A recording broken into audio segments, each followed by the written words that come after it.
Good day, fellow vintage baseball card set collectors. My name is Brad of Chai Sox Cardboard, and this is the Season in a Set Project 1965. I haven't made a submission or made a post in a little while, and I'm actually going to change up the way I'm doing these a little bit. I'm going to make some shorter episodes and only cover one day and maybe 3 or 4 cards per episode from the one day of the 1965 season and 3 or 4 cards from the 1965 set. A few reasons for this. One, I'm just having trouble getting the time to put together 12 to 15 card episodes. It takes time to put these together, do the research.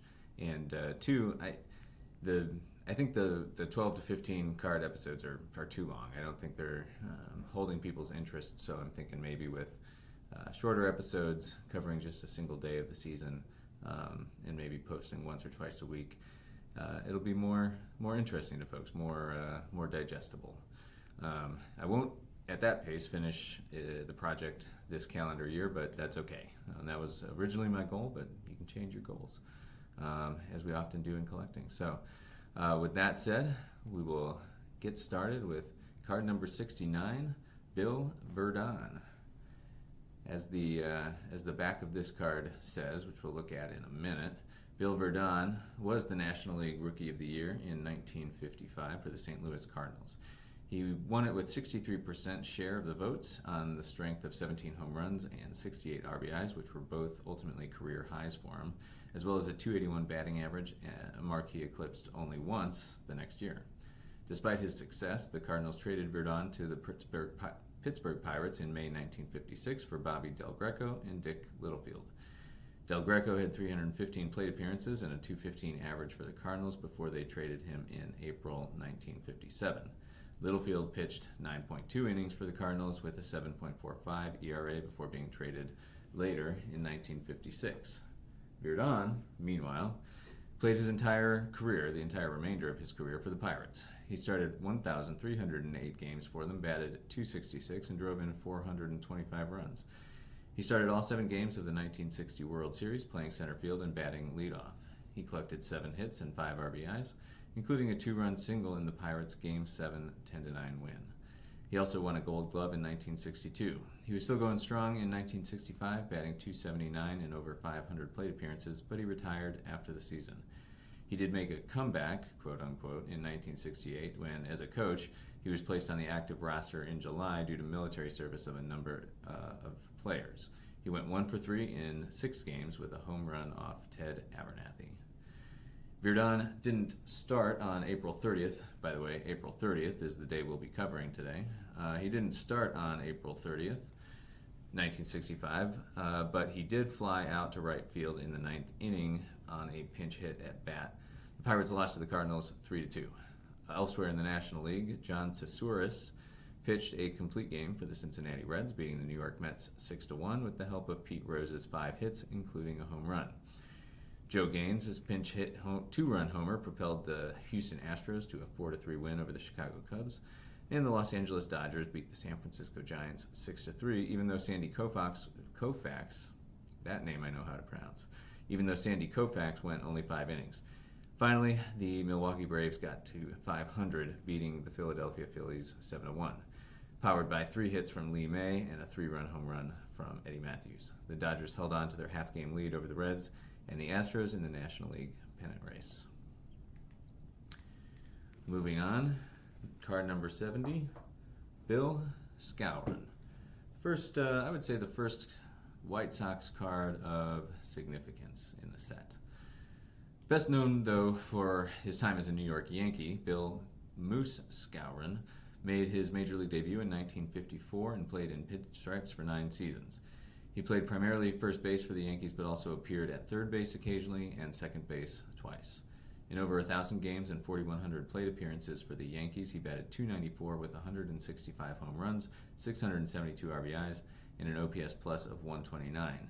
He made the All-Star team 5 straight years from 1957 to 1961 and received MVP votes in 1957, 22nd overall, in 1960, 9th overall.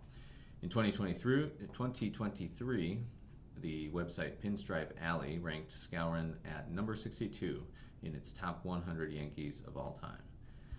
As with most Yankees who played in the 1950s and 60s, Skowron played in a lot of World Series, 8 to be exact, for the Yankees every season between 1955 and 1962, except for the 1959 season, and in 1963 with the Los Angeles Dodgers against the Yankees.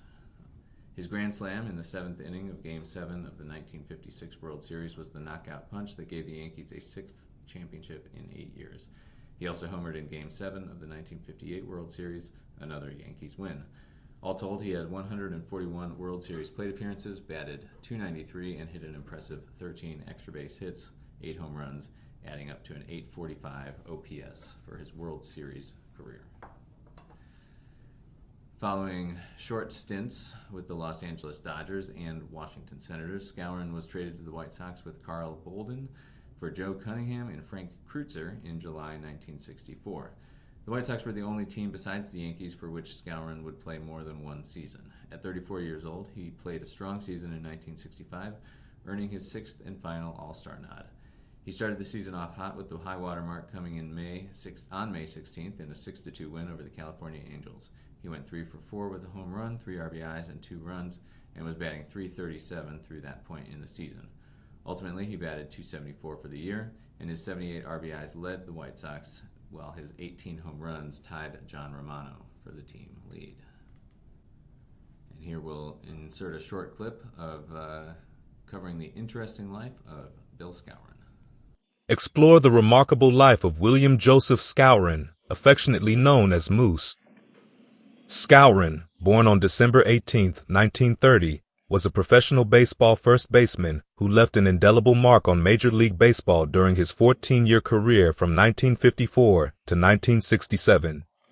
He played for iconic teams like the New York Yankees, Los Angeles Dodgers, Washington Senators, Chicago White Sox, and California Angels, achieving 8 All-Star selections and clinching 5 World Series championships. Skowron's journey began in Chicago, Illinois, where he earned his Moose nickname due to a haircut resembling Benito Mussolini. He attended Weber High School and later pursued his passion for baseball at Purdue University, where he excelled as a hitter. In the majors, Skowron made a significant impact, particularly during his tenure with the Yankees, where he played in multiple All-Star games and secured 4 championship rings. He later made history by winning back-to-back World Series titles with different teams, first with the Dodgers in 1963. Beyond his on-field accomplishments, Skowron's playful friendship with teammate Fritz Peterson became legendary for its elaborate pranks. Peterson once jokingly asked Skowron to donate his pacemaker using fake Baseball Hall of Fame letterhead. Off the field, Skowron married Virginia Huquist and resided in Hillsdale, New Jersey. He was honored with induction into the National Polish American Hall of Fame in 1980. Later in life, he served as a community relations representative for the Chicago White Sox, leaving a lasting impact on the sport. Sadly, on April 27, 2012, Skowron passed away at the age of 81 in Arlington Heights, Illinois, after battling lung cancer and congestive heart failure. Join us in celebrating the life and legacy of this beloved baseball figure. And our last card today, John O'Donohue, card number 71. John O'Donohue was hardly a lock to ever appear in the major leagues, let alone string together 9 straight seasons. Signed by the Athletics in 1959, O'Donohue had ERAs above 5.0 4 straight seasons in the minor leagues, before seeing more success in 1963 and being called up for his major league debut on the last game of the season. He went 6 innings, giving up only 2 runs, 1 earned, to the Cleveland Indians, but the Athletics lost 2-1. O'Donohue started 62 games for the Athletics over the next 2 seasons before making a transition to relief work with 4 other franchises as his career went on. He retired with a 39-55 record and a 4.07 ERA. 1965 was a mixed bag for O'Donohue. He started 30 games and pitched 177.2 innings, the latter total being a career high. The Athletics were not good, going 59-103, and at 9-18, O'Donohue tied Dave Moorhead and Bill Monbiquet for the league lead in losses, but his 3.95 ERA and 89 ERA plus were respectable. and he made the All-Star team, but did not appear in the game. He pitched 4 complete games in 1965, including besting Whitey Ford in a 1-0 4-hit shutout of the New York Yankees on August 27th. Right before the 1966 season, he was traded to the Cleveland Indians with cash for Ralph Terry. O'Donohue was the Athletics starter on April 30th, 1965. He gave up 3 runs in 5 innings, but Marcelino Lopez and Bob Lee of the California Angels shut out the Athletics 4-0. Jim Mudcat Grant pitched a 3-hit shutout for the Minnesota Twins, beating the White Sox 7-0, with Tony Oliva and Bob Allison contributing 3 hits each. The Indians beat the Washington Senators 5-2 with a complete game from Terry, and Hank Aguirre got to 3-0 with his first of 10 complete games on the year for the Detroit Tigers. They beat the Boston Red Sox 4-1. Finally, the Baltimore Orioles routed the Yankees 10-4 behind 3 home runs by Boog Powell and Kurt Blefary. 3-run homers. So 2 home runs, both of them 3-run homers by Boog Powell and Kurt Blefary. The 6 earned runs Jim Bouton gave up were the most of the season for him. The Twins' win put them back in first with a half-game lead over the White Sox and the Tigers. And with that, the first short installment of the Season in a Set project is concluded. Let me know in the comments whether you think this is a better approach. But either way, I'm probably going to keep doing it because I cannot find the time to string together to prepare 45 minutes worth of content on this project. And I'm not sure people really want to watch 40 to 45 minutes of this content at a time. So, with that said, collect what you love, flip what you like.